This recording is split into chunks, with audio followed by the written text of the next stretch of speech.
John Haddock here for Think About Comics, joined by William Bethea. Today we're going to be talking about Baltimore, Whew. Omnibus Volume 1 by Mike Mignola, Christopher Golden, Ben Stenbeck, and Dave Stewart. Oh, yeah. So this is an omnibus collection, obviously. You get a lot of stuff for the collection. You get, how many stories are in this? You have The Plague Ships, The Cursed Bills, The Widow in the Tank, A Passing Stranger, The Play, Dr. Lescavar's Remedy, The Inquisitor, The Infernal Train, Chapter of Bones, and that's it. And you get a really cool section of some sketches towards the end. So what did you think of this book? Sketches was great. But, wait a minute. A definitely awesome collection of stories. I like the time period piece. I like Lord Baltimore. I mean, this was beautifully written. I mean, the visuals were awesome. Here's just some more visuals of vampires and all kinds of craziness. I mean, and then the wild thing about our hero is he is so, determined to get his boy. And when I talk about this vampire, I think his name was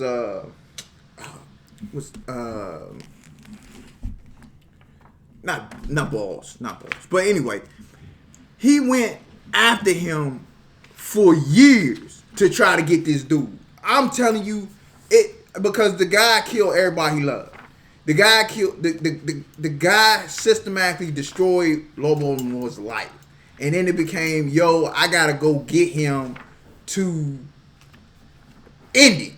But every time he came up, like every story where he came this close, he would end up having to work with him, or the dude would slip out his hands. Yeah. I mean, it was like they was always in some shit. Yeah, it was a continuous cat and mouse story, and I thought it was really good. I mean, this story is a backdrop of World War I. Yes. So it's that 1917 to 1920 timeline. Oh my God, yes. Especially they had where the first like submarines. Yeah. Yeah, they had the submarines in there, and they were all on the ocean.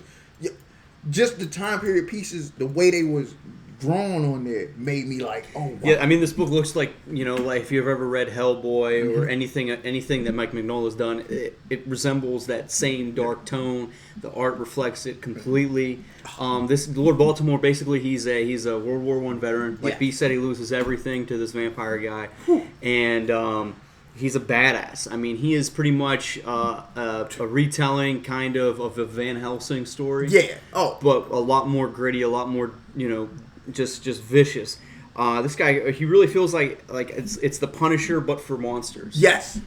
And it's a beautiful reference to the Punisher, because he ends up partnering up with people that are not as bad as him. So it's kind of like they look at him as extreme as he is, and they like, whoa, wait a minute, yeah. you are doing a little too much. And you're like, nah, I gotta get it. I gotta get these. Yeah, there's it's like the Punisher meets Van Helsing. Pretty much sums up Lord Baltimore. I mean, this book is great. I read this in one sitting. Well, I'm gonna tell you what. I read it. I had to read it twice. I read it one, and it was like over a period of time, and then I read it again, like almost in one sitting. But the key thing that got me was, it made me think of, hey, what would I do if I had to hunt down somebody forever? I mean, because that's what it feels like. Because he ain't dying no time soon. He has some kind of mystical thing going where he's going to stay alive. And the vampire, hey, look, Well, I mean, Volume 2 of this comes out at the end of this month so far. Oh. So I'm definitely going to be picking that up. Yeah, I'm going to check it out. I mean, guys, as far as like, the contents of the book, it's fantastic. Take the dust jacket off. It looks just like every other Marvel omnibus, where it's all in the black with the shiny stuff. This book went through. You said you read it twice, so 3 reads. Yeah. The spine held up really, really well. This book is put together extremely well. The pages, they're not flimsy. They have a lot of good texture to them. The writing in this is fantastic, guys. This is one of those books, if you like that horror atmosphere of these, what Dark Horse is with the Hellboy universe, this is a must-read. I mean, I'm definitely picking up Volume 2. I can't stress it enough. This was one of the better books I've read in a long time. Yes. A+ for me, yo. Yeah, I mean, guys, if you haven't read Baltimore, check it out. I know each story's collected in trade paperback. I think I picked this up. I think for like $40 or $50. Yeah. This book. This is only $35. I mean, for $35, you get one of the best stories I've read in a long time. Oh, yeah. You get a really cool Omni.